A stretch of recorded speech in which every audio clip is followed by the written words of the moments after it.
So welcome, everyone. Thank you so much for joining us today. We are just about 1 month out from our application deadline, so we are so happy to see so many of you join us for our webinar today. My name is Jacquie Panto. I am the Associate Director of Admissions, and today, our webinar, we are going to be featuring both of our online programs today. You are going to hear about our online Masters of Science in Engineering and Data Science program, also known as our MSE-DS program. And you're also going to hear about our Master of Computer and Information Technology program, also known as our MCIT Online program. And in addition, you have picked such a great webinar to attend today because we have not one, but we have two faculty members here today that are going to be telling you all about their programs, and they're going to give you great information about why to come to Penn, why the program is so important, all of the curriculum, what the course experience is like. So you're going to get tons of information, and who better to hear from than two fabulous faculty members that teach in the programs. So you are really in for a big treat today. So before I turn the webinar over to them, I just wanted to go over a few housekeeping tips with you about the webinar. Excuse me. First, you are being recorded, so there is absolutely no reason to take notes. If you miss something, you can go back and just watch the recording, and you can watch it as many times as you want. As a matter of fact, when you go to our YouTube channel, there are tons of great webinars that you can watch, and they are a great resource as you learn about our programs. In addition, if you have questions today, what we want you to do is we want you to use the Q&A function on the toolbar in Zoom. Type your question out. We have an admissions team that's behind the scenes. They're going to actually answer your questions in that Q&A function, so you'll get your questions answered, but we're also going to have a Q&A session at the end of the webinar, and we'll also be answering your questions during that Q&A section. But definitely want to use that toolbar, type your questions out. We want to make sure that we do get all questions answered. So it is time to get started. What I'd love to do is turn this over to Dr. Susan Davidson. Susan, thank you so much for being with us today. We're so thrilled. Thanks for inviting me. My name is Susan Davidson. I'm a professor, a longtime professor in the Department of Computer and Information Science at the University of Pennsylvania. I did an undergraduate degree in mathematics at Cornell University and a PhD in computer science at Princeton before joining Penn. And I have had a long-standing interest in subjects that span computer science and other things like biology. So it's sort of a natural precursor to data science, which is a generalization of bioinformatics and other informatics types of programs.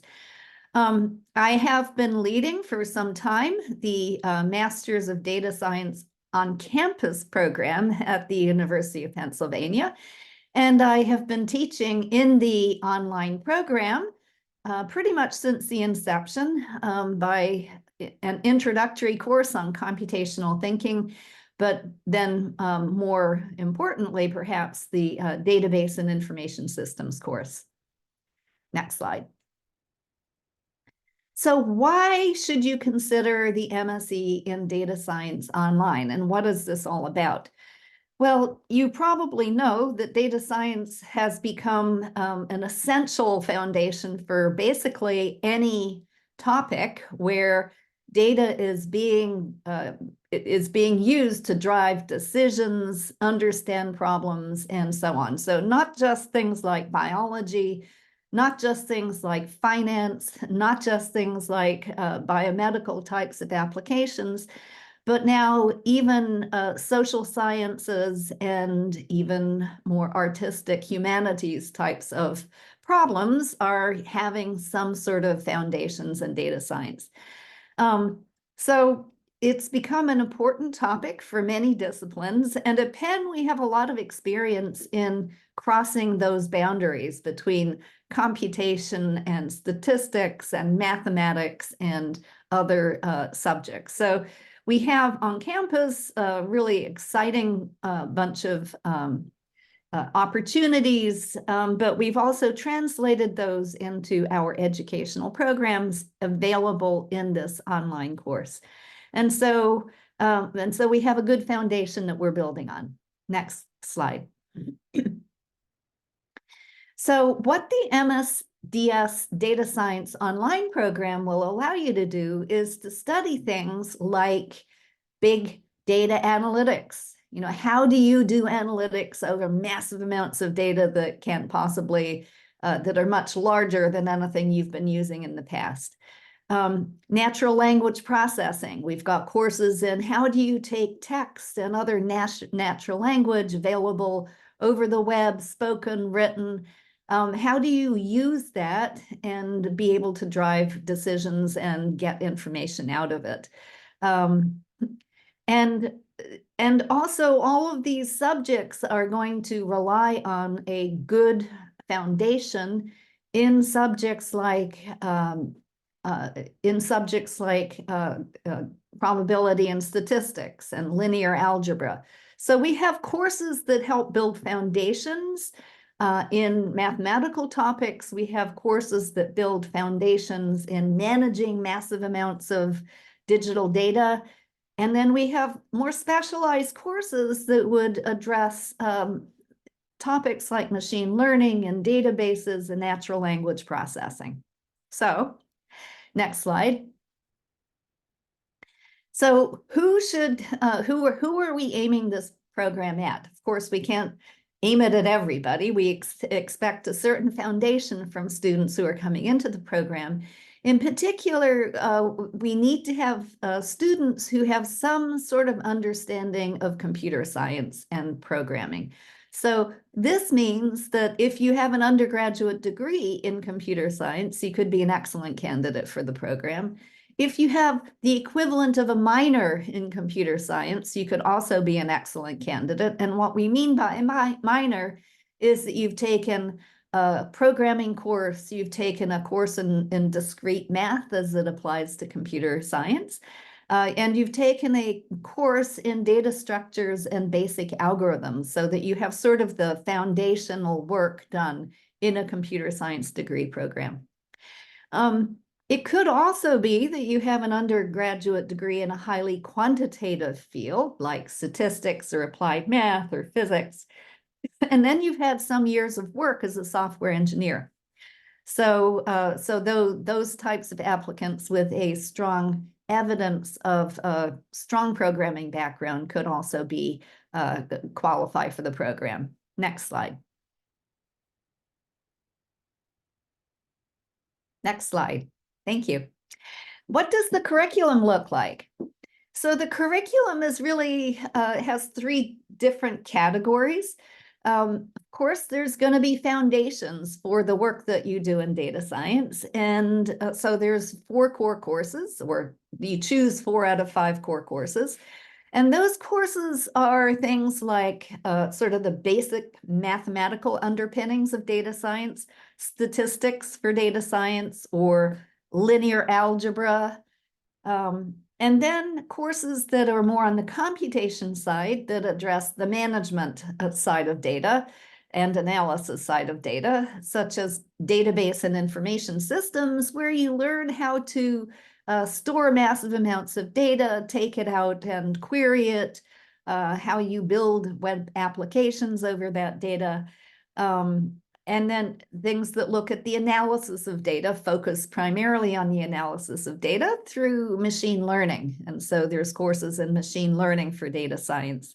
And then a capstone course, which kind of brings those 2 threads together, which is CIS 5450, a course we call Big Data Analytics that looks not only at more of the data preparation stage where you might use more database type techniques or visualizations to get a sense of what your data would look like, but then also looking at what the analysis task, more the machine learning part of this looks like. So that's an excellent course that pulls these 2 threads together and has a capstone project at the end of it. In addition to the core course, which everybody takes, there are technical electives where students get the freedom to choose a bit more from a variety of increasingly large variety of courses. And there they could take the missing core course. Perhaps they chose statistics, and now they want to also do linear algebra. But in addition to those courses, they can take courses in things like artificial intelligence, natural language processing, deep learning, or courses that are related like security, internet and web systems, computer vision, blockchains, or imaging informatics, or medical image analysis. So there's a number of different electives that go from more on the AI computational side of things to more on the biomedical types of applications of these ideas. And computer vision, of course, which is yet another form of digital data that we would want to be able to fit into this big framework. After the technical electives, there's 2 courses that students can do tailor pretty much to their own path through data science. And these courses can range anywhere from sort of software programming to cloud technologies, to a deeper understanding of algorithms, to networks, to computer systems, and so on. So the beauty of this curriculum is that it allows you to find your own path through data science and tailor it to the part of data science that you're interested in. So many people say that, what is data science? It is statistics and computer science and math intersected with your subject of interest. So here we are trying to allow you to have your subject of interest reflected in the courses that you take. So I think that's it. I'm going to hand it over to Tom Farmer. Hello. Thank you, Sue. That was wonderful. Thank you for the all of that introduction. I think I learned a lot about MSE-DS, to be honest. That was really good. So thank you for having me today. My name is Tom Farmer, and I am the program director for MCIT Online, and I'm also an instructor for a course named CIT 5930, which stands for, or is the topic is Introduction to Computer Systems, where we go kind of deeply into CPUs and things of that nature. I've been teaching at MCIT Online since its inception, and I've been here at Penn for almost 10 years now. So I've had a lot of great experiences here. For my background, I started in college majoring in computer science. I went to the City University in New York to get that degree, and I interned while I was in college at AT&T Laboratories. And then after college, I went and I worked there. So I was a programmer for a long time, for about 7 years. I started in system administration and then moved into computer programming. And I made that transition because I was able to go back to school at night to get a master's degree in computer science, also from the City University of New York. But I had to do it the old way, where you commuted in, and it was every night, and so it was horrible in that sense. It was wonderful to learn, but it was very difficult to get there. And so when MCIT Online became, what it is today, I was so happy because I knew it would offer access to graduate education that would make it so a lot more people could do it and not have to have the struggles of just logistically getting there. They could just deal with the fun of the actual material and learning that. So I'm a huge MCIT Online supporter. I love what it is and the way that we have it set up. So I'm hoping you will as well. I definitely loved writing software. Like, I could have stayed at AT&T for the rest of my life and been a happy camper. But I thought that in my education, I never really got a lot of hardware experience. And so I wanted to go back and get some hardware education. And so I contemplated doing a master's degree in computer engineering or a PhD. And the reason I went for a PhD was just because I knew I had a lot to learn about engineering because I didn't have that background. And I knew the PhD gave me a little bit more leeway that I could even take, a lot of undergraduate courses while I was working on my PhD. So it was very attractive to me. So I quit my lovely job. I got married. I don't know why my wife married an unemployed guy, but she did. And then I went back for my PhD at an older age, 27. So I'm definitely a fan of going back later in life to do this kind of work. I got my PhD from the George Washington University in Washington, D.C.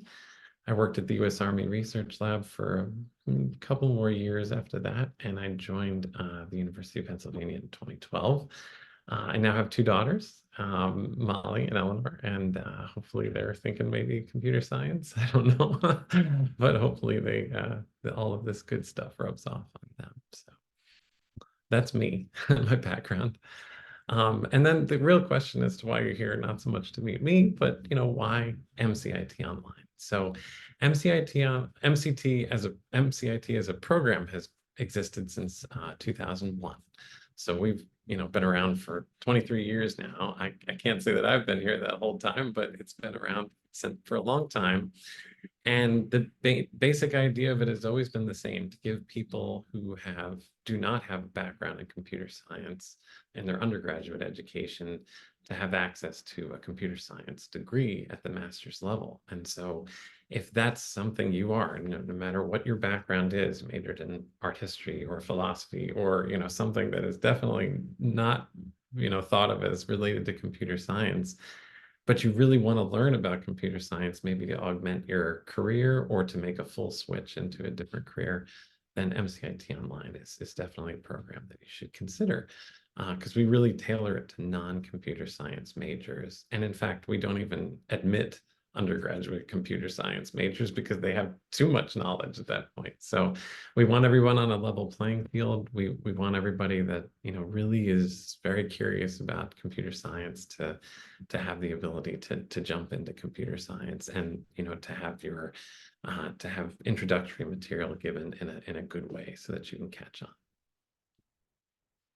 The other thing to mention about this, and I always forget that bullet point, but it's a good one, with the online degree program, which has been around about 5 years now, we completely reinvented the program, took all the courses we teach on campus and really perfected them to be in the online format. And the degree that you would receive is exactly the same as every other Penn student that's on campus. You get a degree from the University of Pennsylvania. It does not say anything like online. It just is an exact degree that everyone else would get.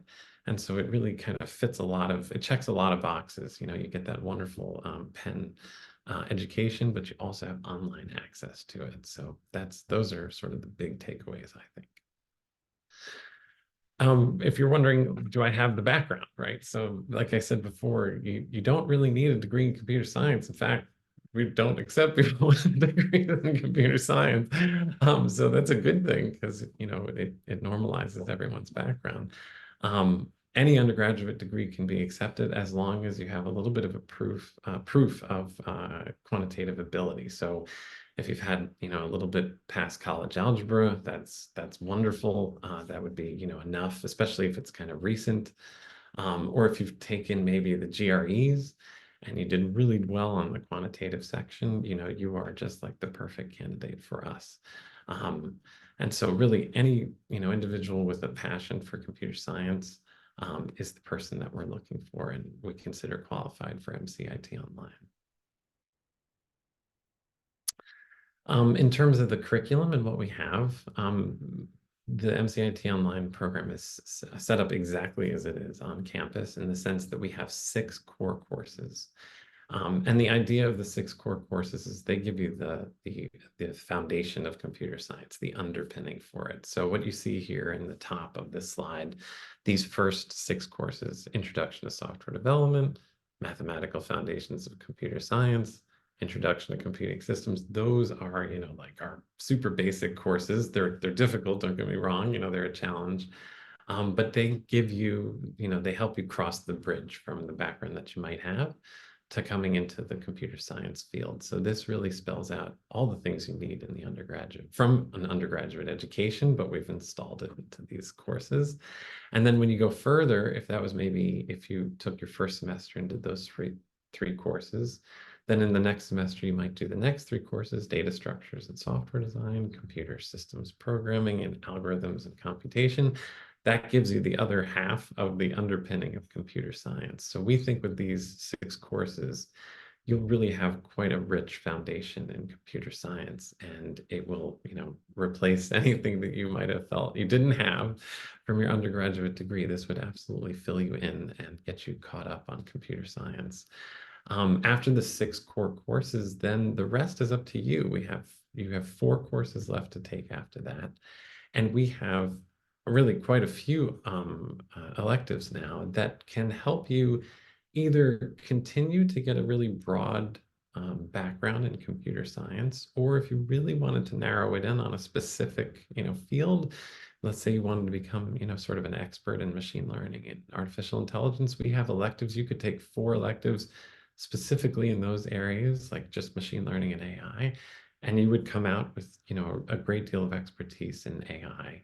Or if you, were interested in computer networks, we have courses that, that can really hone in on computer network and security and give you a lot of insight into that area, help making you an expert when you come out. And then if you don't want, we have more categories, but if you were just interested in taking a bunch of courses, you could take a nice course in network security. You could take a course in AI introductory. You could take, databases. You could get, a lot more tools in your toolkit, making giving you a nice broad computer science education. So we think this is a pretty good curriculum. It's been successful so far, and we keep adding electives, every year. In terms of the course experience, so when you come in and you actually, are in a course, generally most courses have a very similar, feel to them, in the sense that all the lectures are on-demand videos. You watch them, hopefully in, week by week in the course. We generally set up our semesters to follow the same semesters as Penn, so about a 14 to 15 week semester. We offer them in the fall, and the spring, and the summer. So you can actually take courses year round. But once you register for a course, then you basically have 14 to 15 weeks to complete it.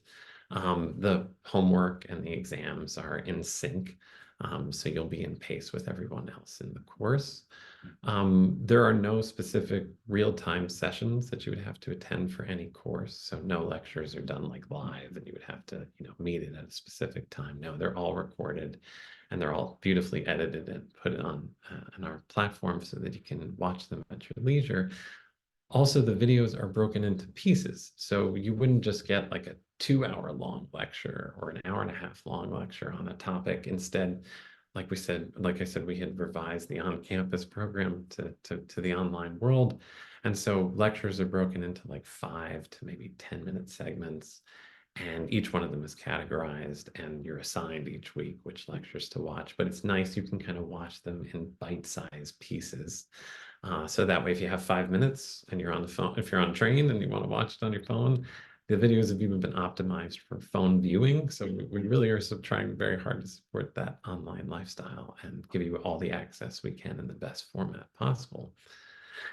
Each week we have sort of, we have office hours. So if you wanted to come and meet with any one of our teaching assistants, or if you wanted to meet with the professor of the course, we have open office hours, and we even have like private office hours. So if you wanted to meet personally with someone, you could. Each course has, depending on the course, can be weekly deadlines or bi-weekly deadlines. Most courses have a midterm and a final exam. Those can be obviously taken in the comfort of your own home. You don't have to go anywhere to take those exams. So it's very, open environment in that sense. And we also have online discussion forums. So we use a tool called Ed Discussion, and every class has their own Ed Discussion site. And if you have questions like outside of office hours, you can post them there. And usually within 24 hours, either a teaching assistant or myself, or even maybe another student, might respond and answer questions that you might have. And it has a nice threading system, so you can kind of have an ongoing discussion if you have, more in-depth questions. I think I'll go to the next slide if possible. There we go. And our student community, I'm turning that back over to Jacquie, right? I believe. So let me hand the floor back to Awesome. you, Jacquie. Thank you. Thanks, for the Tom. Excellent.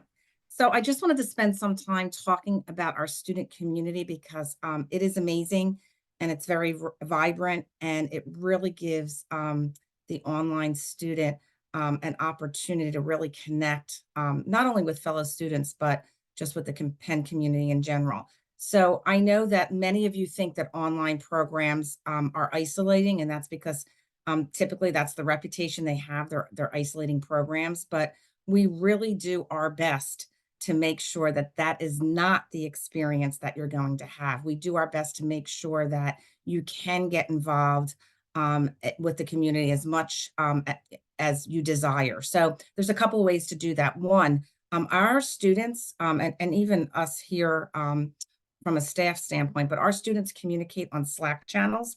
We have a very active Slack community. So once you become a student at Penn, you'll have access to the Slack community. There's Slack channels for all different sorts of things. Courses have Slack channels. Different geographic locations have Slack channels. If you go back and watch our webinars that include student panelists, they talk a lot about how they were able to develop study groups in their geographic locations in the cities or towns that they live in. They're able to develop these study groups. They meet on Slack, and then they actually have in-person meetups. So Slack is a great tool for communicating and to really start to become part of the community. There's even Slack channels about pets and about cooking, and you can kind of find a Slack channel within the student community pretty much about anything. In addition to that, we do have in-person events. So once a year, we have a Fall Fest. We invite all of our online students to campus in the fall. It's a 3-day event. It is lots of fun. It's definitely a networking event where you get to network with fellow students. You get to network with faculty. Faculty will come for the day, and they'll hold various workshops and information sessions. So you'll get to network with them. We eat some great food, and we have some fun things to do. So it's really a fun-filled 3 days where all students can be a part of that if you're able to come to campus for those 3 days. Obviously, graduation. Everyone is invited to graduation, and we certainly hope that you attend campus and come to campus for graduation. One of the first graduation events that I attended was not last year, it was the year before, which was my first year at Penn. I was so amazed at the camaraderie in the room. These individuals were meeting each other for the first time, and it was like they knew each other for years. It was crazy. So you really get to see what it's all about if you can connect in person. You have many opportunities, obviously, to connect online, but graduation is a wonderful way to kind of just bring it all together at the end of your degree. So highly recommend that you attend graduation. In addition to the Slack community and our in-person events, there's also opportunities for meetups. We go what we call on the road, our road trips, where we'll go to various cities. We bring our students together. They're invited to come. We do meetups with local companies in that area. So you can see some of the locations that we've been to, and I hear that we have an upcoming trip to Boston that we're working on. So lots of different ways that you can connect, get involved, and be a part of things. So we really, really recommend that all of our students take advantage of the many ways that you can connect. And in addition to all of this, our student affairs team, you're going to be assigned a student advisor, and our student affairs team also does a great job of holding coffee chats, of holding different events, letting you know when new courses are being offered, and just kind of helping you to stay on top of things and to make sure that you know about all of the various new things and happenings of the program. So many ways that you can connect and be involved, and we want you to do that, please. So next is the application. As I mentioned when we started the webinar today, I can't believe it, but we are less than a month away from the deadline. Our deadline is May 15th. So hopefully you all have started your applications, but I just wanted to spend a couple of minutes talking about the application elements. So you need to submit a resume, a personal statement, transcripts, letters of recommendations. Tom mentioned the GRE. The GRE is optional, and many of you need to submit a TOEFL score if that's applicable. So I want to highlight a couple of things with these elements. First is the transcripts. You definitely need to submit all transcripts for all schools and courses, 4-credit courses that you have taken. So if you started out, say, at a community college and then you transferred to a different college or university, we would need all college transcripts. So if we see transfer, a T or a TR as a grade on a transcript, then we'd have to request that you get that the earlier school's transcript and send it to us. So try to do that from the beginning. Please be sure to put down every college and university that you've attended and make sure you're uploading those copies of the transcripts right from the beginning in your application. That's really, really important. If you're an international student and you have the ability to have a Weiss evaluation or another NACE's evaluation, it is not required. It's definitely recommended, but we don't require it. But again, if you can do that, that also makes the application process a lot smoother as well. In addition to college transcripts, I just want to spend a minute on letters of recommendation. We only require 2 letters of recommendation, but we highly recommend that you seek 3, and that's because it'll provide you with a safety net. Not all recommenders are timely, and sometimes they'll submit after deadline. And if they submit after deadline, your application will not be read. Everything needs to be in by deadline. So if the deadline's May 15th and your recommender submits on May 16th, May 19th, whatever, your application most likely will not be read because it's an incomplete application. So if you have 3 recommenders, you seek out 3, just gives you a little bit more of a safety net so that you don't miss out on this application round. So highly recommend that you seek 3. You also want to be choosing recommenders that know you well, know your work, have maybe managed your projects, or professors that obviously you have worked with either in class or if you've worked with them outside of class. You do not need an academic recommendation.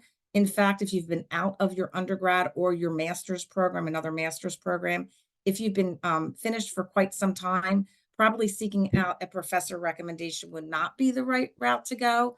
I know if I went and sought my undergraduate degree, they definitely won't remember who I am because it's been so long. So that's would be a great option. But you can definitely choose your supervisors or managers where you work. You just don't want to choose friends, family, or coworkers that are on the same level as you.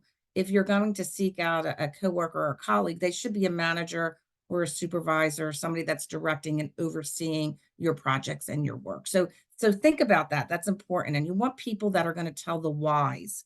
Why are you a great candidate or a great applicant or a great student for this program? So make sure that there are people that you know that are going to answer the whys to why you're going to be a great student.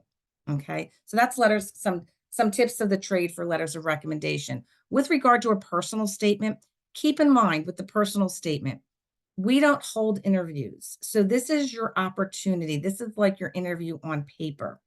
If you look at the application, we ask about, I don't know, I think it's 6 questions for the personal statement. Answer them all. That's what we're really looking for. We're looking for you to answer those questions. And while you're answering those questions, we're hoping that we're going to see passion that comes through about the programs. We're looking for people that are passionate about our programs. We're also looking for specific answers to those questions as well. So as you're going through the personal statement, it's important to think about and to answer all of those questions. The GRE is optional.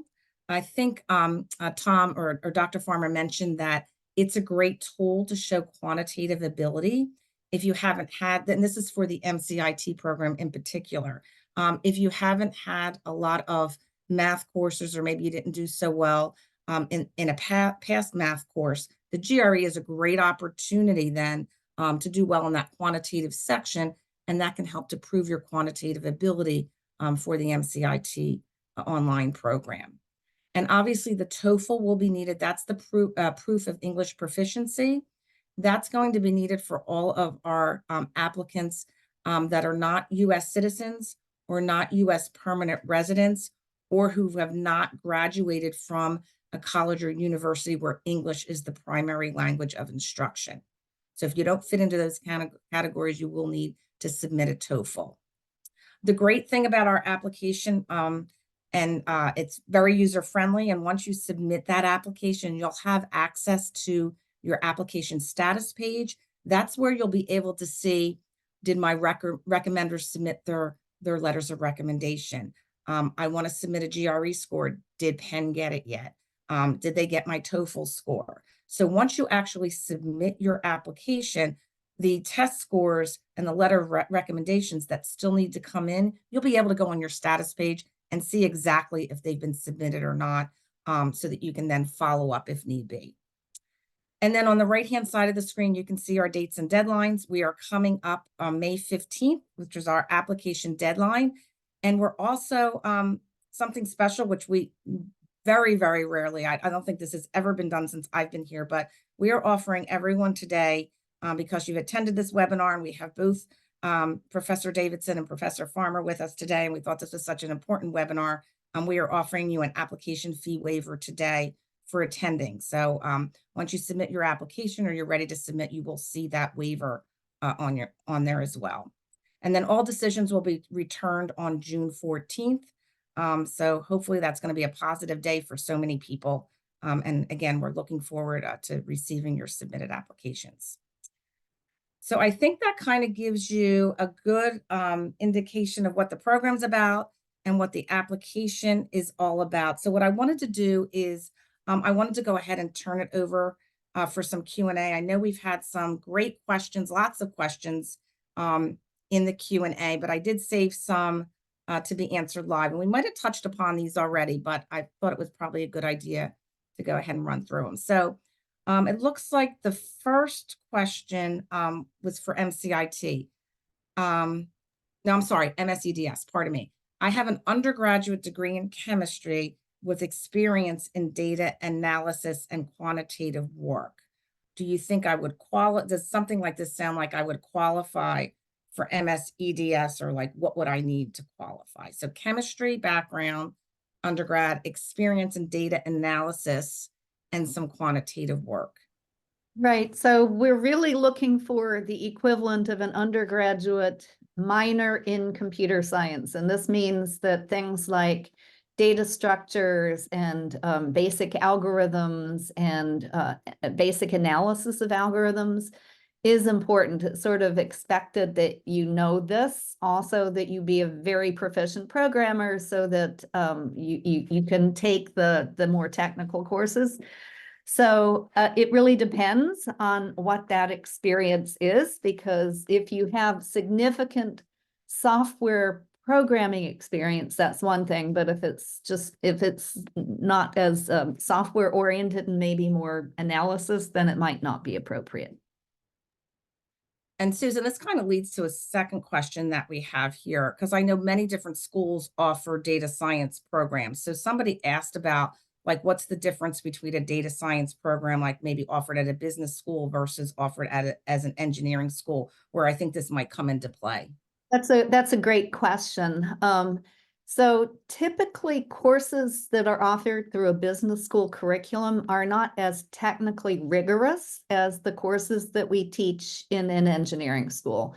And what that means is, although you may have taken like an R programming course in a business school, when you try to take some of the courses in our engineering program, you may find it very hard going because you don't know the principles behind programming. You don't have a lot of experience writing very large programs.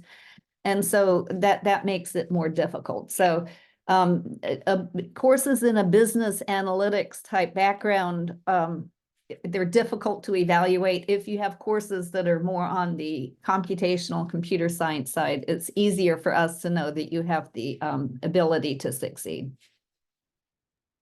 Great, awesome. And then it looks like this is MCIT question. So can MCIT lead to a project management career in technology?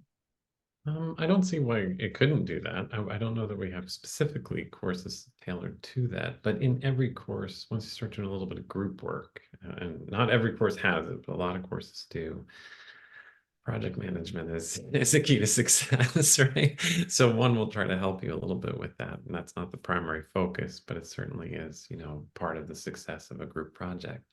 So you'll definitely get some experience with that, but more so you'll get the technical background of computer science. And a lot of times project management, groups in project management definitely want folks that have that background so that they can relate to the programmers and the other computer scientists that might be working with you or under you. So I would say it could definitely help. I don't know that it would be a guaranteed job, but it definitely would give you a lot of good technical background that would definitely apply to that area. Yep, for sure. And I think one of the best places, resources for that person asking the question or anybody else here is that if you go to our website and go to our career outcomes. So if you go to our career services section of our website, go to career outcomes, it'll outline where our graduates, where they are, where they're working, the industry, different industries, their job titles, their companies, even, et cetera. So that would probably be a good place to take a look, is to look at those outcomes for sure. And then this one probably could be for either one of you. We have a question about what's the difference between on-campus and online programs. So what's the difference? Well, there's a much bigger price tag as a first starting out for the on-campus program. So really the difference is it's synchronous when you're on campus. You have face-to-face lectures with the professor when you're on campus. But many of the other resources like we have the same TA staffing, we have the same ed discussion forum to get questions quickly answered. You have the same access to TA office hours and instructor office hours. So I would say that what you don't have access to is the in-person experience. You don't have access also to the breadth of courses that are offered across campus at Penn. There's a large number of courses that students do take and tie to their curriculum somehow. We have a more limited set of courses in the online program. I think that you can have a great experience in the online program. I would just add one thing is that a lot of times the instructor for the online course is the same instructor for the on-campus course. So in a lot of ways, there's a lot of continuity between the two. Yeah, for sure. And if you're, I guess flexibility, I mean, majority of folks that are in an online program need the flexibility of being able to take the program from where they live, or if they're traveling all the time for work, being able to take the program from no matter where their life takes them, so to speak. So definitely the flexibility too, I think, would also be a key factor. But at least they get the same professors, which is an awesome thing for sure, that teach in the on-campus program. And the other thing too, this wasn't a question, but just want to mention that it is the same degree. So you're getting the same degree whether you're taking an on-campus or an online program. And I think that's an important factor as well, for sure. Something that also relates to this. We had a question about the some folks are thinking that the pre-recorded lectures are like recordings in a classroom, and that's not the case. So could you describe a little bit like what those recordings and what that's all about, and how how you even came up with your online courses, because it is a different, you're relating to a different audience because it's an online audience. So if you can explain a little bit about that, that would be great.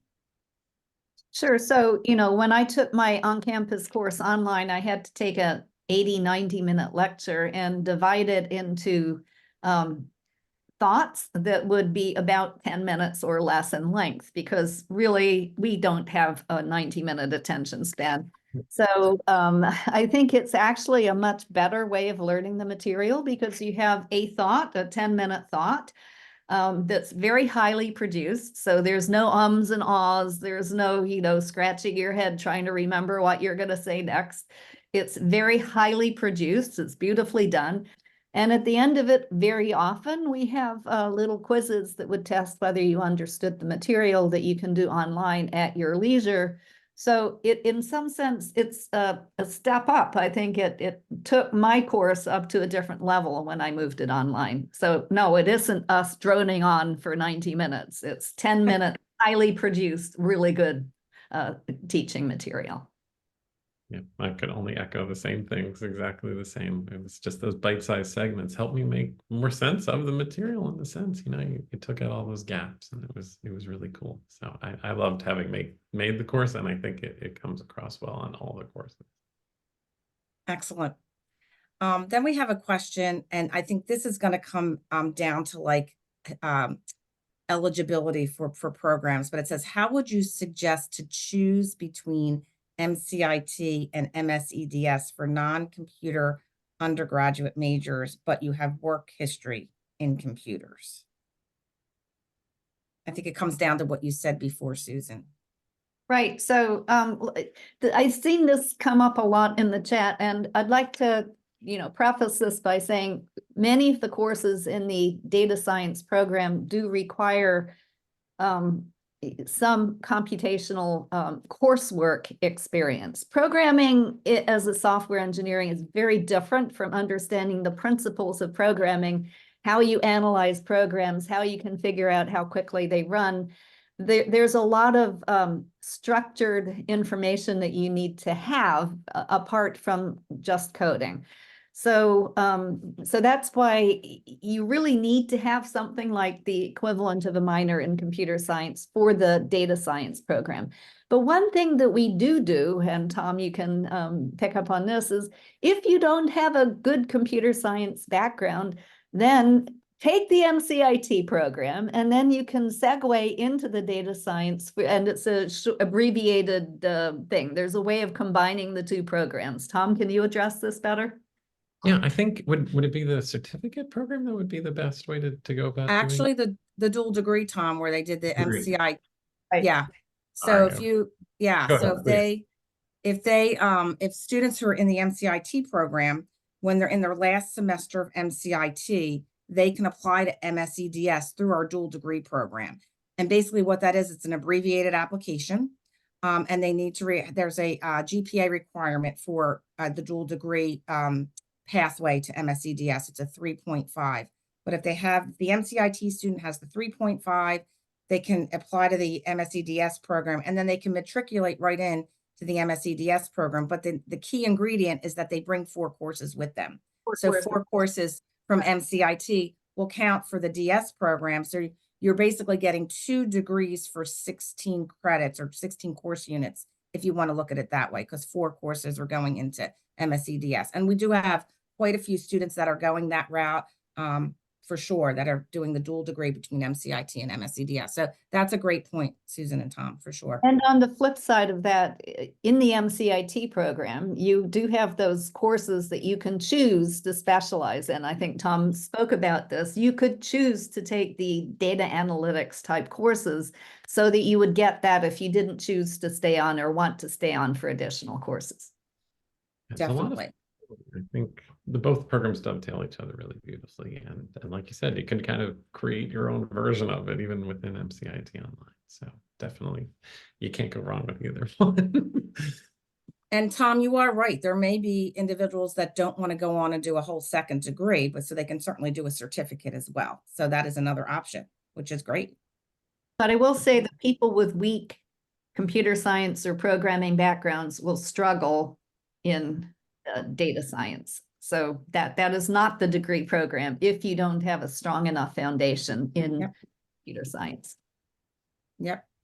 Perfect. So that covers that area. And then another question that we have there is about jobs. And I think this is going to be handled when people pull up the outcomes report. But we did have a question is, what are some of the jobs that I will qualify for in completion of the MCIT program?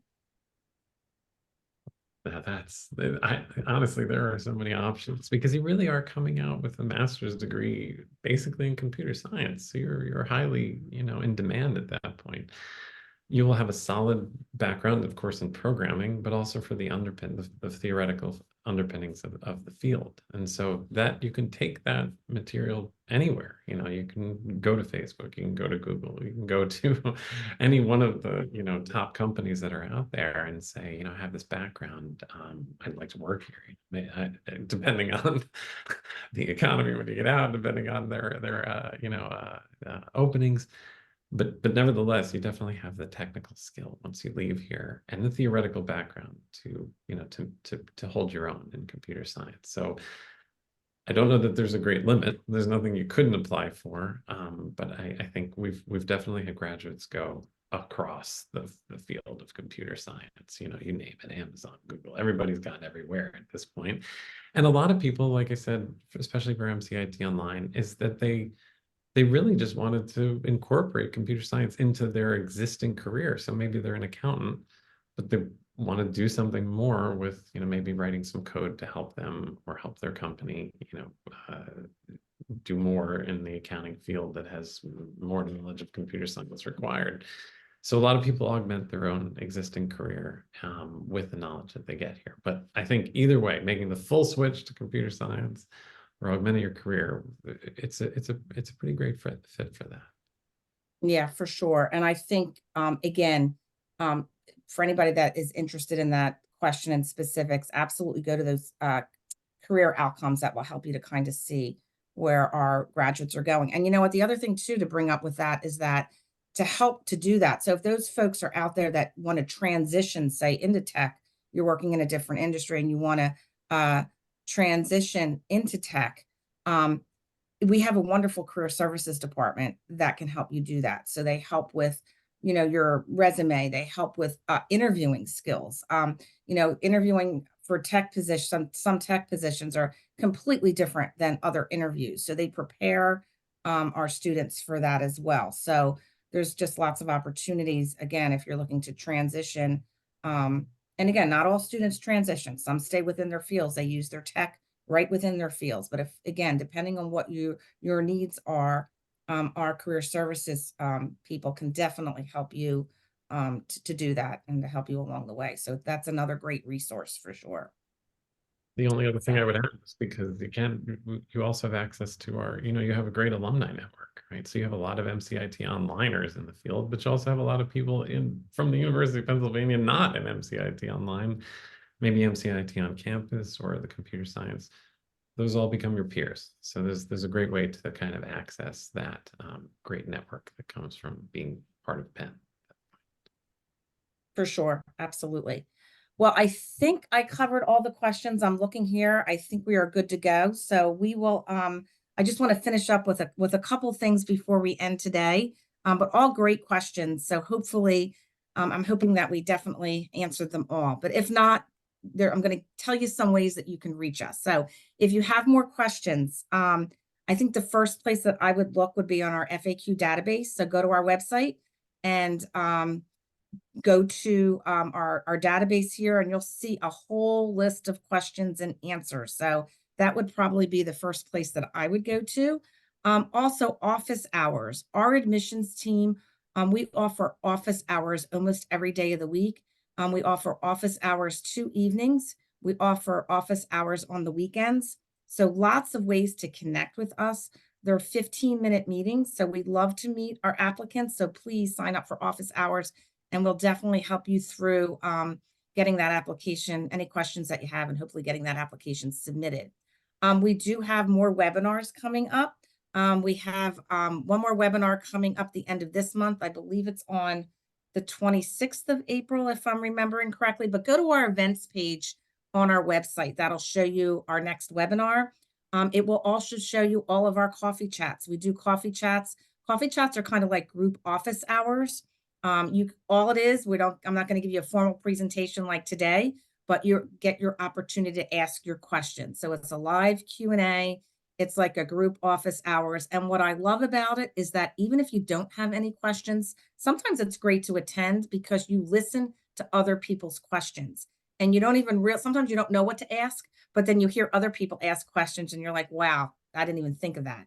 So sometimes it's just great to attend a coffee chat, even if you don't have questions, to hear what other people are asking. So moral of that story, go to our website, look on the events page, and you'll see all of our upcoming webinars as well as coffee chats, and you can register for one of those. You can always reach us by email. Our email address is the last bullet point on the screen. We do our best to answer emails within 24 hours. So the entire admissions team is in our inbox. We're answering questions all day long. So please feel free, never hesitate to email us. We will get back to you. And like I said, we usually get back to you within 24 hours. And I did want to mention, I talked about an application fee waiver. So the application fee waiver, we will do that probably within 24 hours after this webinar is off. So within 24 hours from today, we will go in and waive the application fee so that you are good to get your application submitted as well. But again, if you have any questions, do not hesitate to reach out to us, sign up for office hours, events, email, whatever. We definitely want to help you finalize your applications. So thank you so much for joining us today. I think we gave you a lot of information in a short amount of time. So I'm really hoping that we answered your questions. I'm hoping we eased your concerns, but we really appreciate you being here. And to Dr. Davidson and Dr. Farmer, thank you so much. We always appreciate when you join us. You guys are great. So thank you so much for being here.